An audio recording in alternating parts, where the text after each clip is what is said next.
John F. Kennedy fue asesinado a plena luz del día, delante de cientos de personas, en una plaza abierta, dentro de un coche descapotable y con cámaras grabando.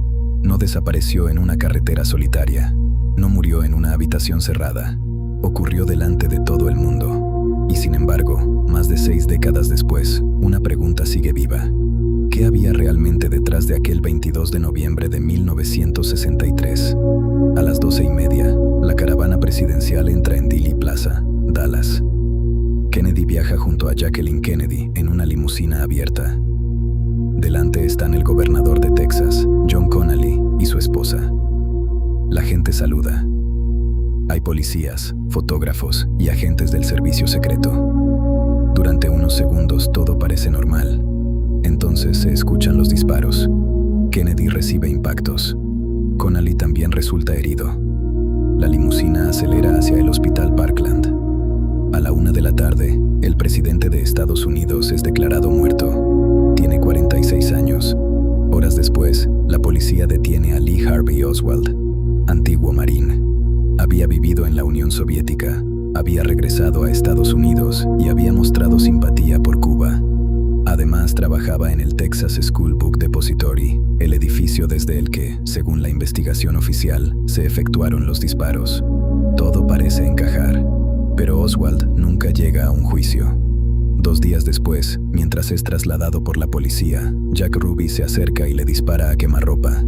La escena se transmite por televisión. Millones de personas ven morir al hombre acusado de matar al presidente antes de que pueda defenderse ante un jurado.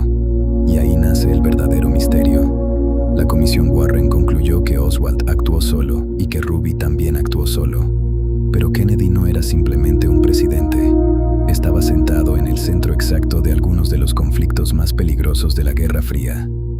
En 1961 ocurrió Bahía de Cochinos. Exiliados cubanos, respaldados por la CIA, intentaron invadir Cuba y derrocar a Fidel Castro. La operación fracasó. Kennedy asumió públicamente la responsabilidad, pero dentro del gobierno quedaron heridas profundas. Kennedy tenía enemigos dentro y fuera de Estados Unidos. Exiliados anticastristas estaban furiosos porque creían que Kennedy los había abandonado. Sectores de la CIA desconfiaban de la Casa Blanca, y el crimen organizado tenía sus propios motivos para odiar a la familia Kennedy. Mientras John Kennedy ocupaba la presidencia, su hermano Robert era fiscal general y estaba aumentando la presión contra la mafia. Investigaciones, procesamientos, vigilancia. Personajes que durante años habían operado con relativa comodidad empezaron a sentir a Washington encima. Entonces aparece Jack Ruby. Ruby era propietario de clubes nocturnos en Dallas. Conocía policías, periodistas y personajes del ambiente nocturno. También había tenido contactos con personas relacionadas con el crimen organizado. Eso no demuestra que la mafia ordenara matar a Kennedy, pero la imagen es difícil de olvidar. El presidente es asesinado, detienen a un sospechoso, y antes de que ese sospechoso pueda hablar ante un tribunal, otro hombre aparece en una zona policial y lo mata delante de las cámaras. Para mucha gente, aquello parecía demasiado perfecto, y todavía había otra pieza. Semanas antes del asesinato, Oswald había viajado a Ciudad de México. Allí visitó las embajadas soviética y cubana. Quería viajar a Cuba y desde allí regresar a la Unión Soviética. Si Oswald ya había llamado la atención de agencias estadounidenses antes del asesinato, ¿cuántos sabían realmente sobre él? La CIA vigilaba de cerca las actividades soviéticas y cubanas en México. El FBI también seguía a personas consideradas sensibles por razones de seguridad nacional. Después del asesinato comenzó una discusión sobre qué información existía, quién la conocía y qué se había quedado guardado dentro de cada agencia. Tal vez no había una conspiración. Tal vez había burocracia, errores y secretos. Pero cuando una institución guarda secretos, esos secretos se convierten en combustible para cualquier misterio. Y Kennedy vivía rodeado de secretos. Su presidencia atravesó la crisis de los misiles de Cuba, uno de los momentos en que el mundo estuvo más cerca de una guerra nuclear. También estaba Vietnam, donde Estados Unidos ya tenía miles de asesores militares. Después de la muerte de Kennedy, la guerra escalaría enormemente. Eso ha alimentado durante décadas la idea de que diferentes sectores podían verlo como un obstáculo. Pero aquí hay que separar el misterio de la evidencia. Que alguien tuviera un motivo posible no demuestra que ordenara un asesinato. Ese es el problema del caso Kennedy. Hay motivos por todas partes, pero motivos no son pruebas.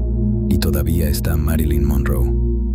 Kennedy y Marilyn quedaron unidos para siempre en la cultura popular después de aquella famosa interpretación de Happy Birthday en 1962. Durante décadas se ha hablado de una relación entre ambos. Existen testimonios, rumores y relatos contradictorios, pero no una prueba definitiva de muchas de las historias más espectaculares. Un año después de Marilyn, Kennedy muere asesinado. 5 años después, Robert Kennedy también es asesinado.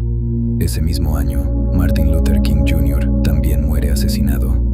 Para una generación completa, Estados Unidos parecía estar perdiendo a sus figuras públicas más importantes una detrás de otra. La confianza comenzó a romperse, pero una sospecha no es una prueba. Y ahí está el corazón del misterio. En 1979, el Comité Selecto de la Cámara sobre Asesinatos volvió a estudiar el caso y llegó a una conclusión explosiva. Consideró que Kennedy probablemente había sido asesinado como resultado de una conspiración. El comité siguió considerando que Oswald había disparado, pero sostuvo que probablemente había existido un segundo tirador. Aquella conclusión dependía en gran parte de evidencia acústica que después fue muy cuestionada. Pero para el público ya era demasiado tarde. Una investigación oficial había dicho que Oswald actuó solo. Otra decía que probablemente hubo una conspiración. Y de repente el propio gobierno parecía no poder ponerse de acuerdo sobre la muerte de su presidente.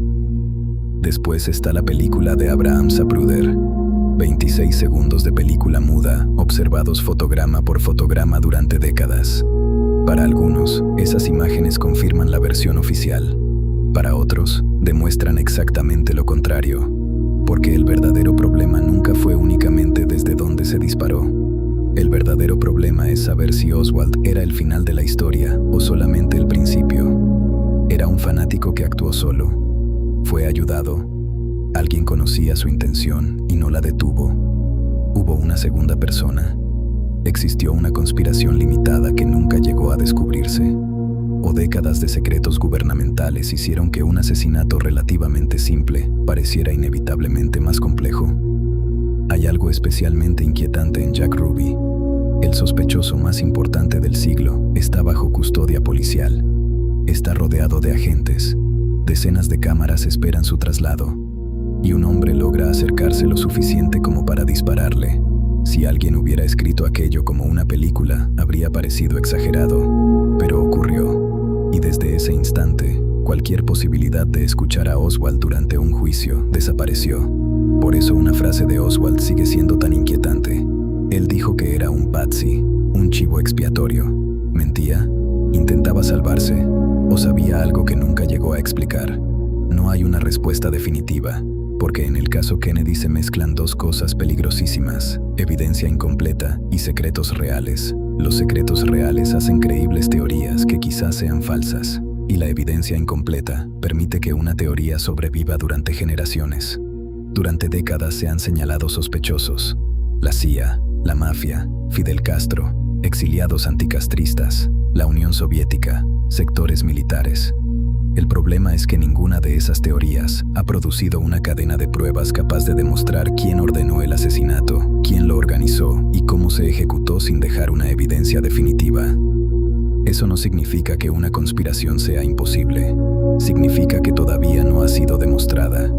Y ahí está la verdadera razón por la que Kennedy continúa fascinando. La realidad ya es suficientemente extraña. Un presidente joven entra en una plaza. Se escuchan disparos. Horas después, arrestan a un antiguo marine con un viaje reciente a Ciudad de México y conexiones ideológicas incómodas. 2 días después, ese hombre es asesinado por el dueño de un club nocturno delante de las cámaras. La investigación oficial dice que actuó solo. Años después, otra investigación oficial dice que probablemente hubo conspiración. Y cada nueva generación vuelve a mirar los mismos segundos de película, esperando encontrar algo que los anteriores no vieron. Quizá Lee Harvey Oswald fue exactamente lo que dijo la Comisión Warren, un hombre solo que decidió matar al presidente. Quizá tuvo ayuda, quizá alguien sabía más de lo que admitió. Pero hay una pregunta todavía más oscura. ¿Qué pasa si jamás podemos saberlo? Oswald murió 2 días después. Ruby murió pocos años después. Testigos, agentes y funcionarios fueron desapareciendo con el tiempo. Y el asesinato dejó de ser solamente un hecho histórico. Se convirtió en un espejo. Cada generación mira a Dealey Plaza y ve aquello que más teme. Pero los disparos siguen siendo los mismos. La limusina sigue girando por la misma calle. Kennedy sigue saludando durante los últimos segundos de su vida. Y Oswald sigue sin haber tenido un juicio. Tal vez por eso este caso no muere. Porque resolverlo no consiste únicamente en descubrir quién apretó un gatillo. Consiste en responder algo mucho más difícil. ¿Quién sabía? ¿Quién ocultó? ¿Quién falló? ¿Y si detrás del hombre de la ventana había realmente alguien más? El 22 de noviembre de 1963, John F. Kennedy murió en Dallas. El mundo vio el asesinato, vio al sospechoso, vio cómo mataban al sospechoso, y aún así, seguimos haciendo exactamente la misma pregunta. No solamente quién disparó, sino qué había realmente detrás.